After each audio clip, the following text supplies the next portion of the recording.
Hello, I'm Nina Liang, and I'm honored to represent you as your City Councilor at Large and City Council President.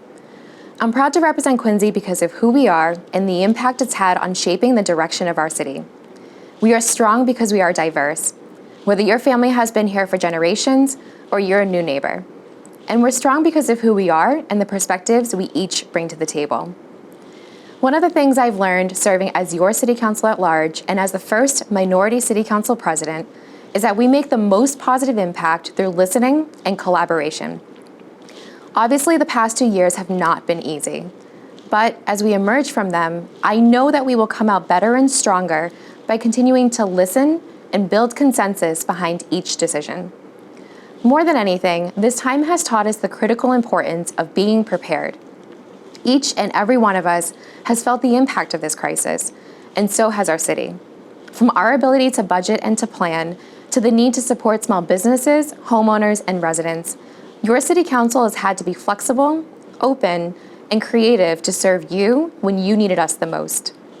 I knew it was important that we remain open and accessible to all of you, both remotely and in person.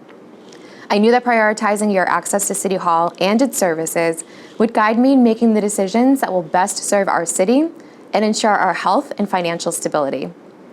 But even before the pandemic, this has always been my goal. By listening to you, we successfully launched and completed a language access project to provide dedicated translation services and ensure ADA accessibility for public meetings and notices. Together, we confronted issues of inequity, which led to the creation of a Social Justice and Equity Commission. To improve transparency and accountability, I implemented a process that requires all development on public land downtown to go through the City Council. Together, we have ensured fair and equitable wages for construction workers, and we created the city's first LGBTQ+ commission. We developed a citywide improvement plan to replace aging infrastructure, streets and sidewalks, while also ensuring ADA compliance so that everyone can benefit from these improvements. And I've worked with local community groups like Quincycles and QCAN to prioritize green infrastructure, such as creating designated bike lanes, promoting greater tree coverage, and sponsoring an ordinance to develop a fleet of electric vehicles. I have worked hard to update and review Quincy zoning code so that we can begin to factor in access to public transit, infrastructure improvements, and environmental impacts. I continue to prioritize shifting the tax burden off of residential and onto commercial so that our residents don't continue to shoulder the costs of our growth. I want to ensure that Quincy stays affordable so that we all can enjoy the work that we've accomplished.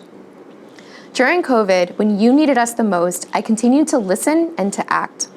I worked tirelessly to get all City Council meetings online to ensure uninterrupted access and participation.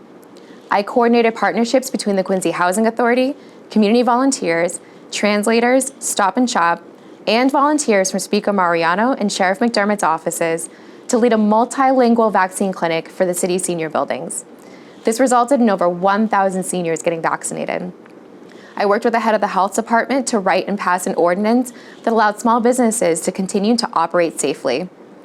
Through consensus building and a collaborative approach, we set up and translated the city's vaccine scheduling site so that residents here could easily sign up for vaccines in Quincy instead of through the state's complicated system. I didn't do any of this on my own. I did it by listening to every one of you and bringing people to the table to work together and deliver real results. You will have the opportunity in November to give a clear direction that you want to see our city move in. With my experience as your City Council President, as a homeowner, as a small business owner, and as a lifelong resident, I know what I want for Quincy to succeed. I want to see the city create and appoint a social justice and equity director so that everyone in Quincy feels welcomed and supported. I want to update our city's financial policy so that we can continue to afford our growth without pushing these costs onto residents. I want to incentivize more green initiatives in our city, such as access to reliable public transportation and guidelines on development so that it doesn't affect our quality of life. This election is not just a chance for you to make your voices heard. It is an opportunity for your City Council to show you that we are listening.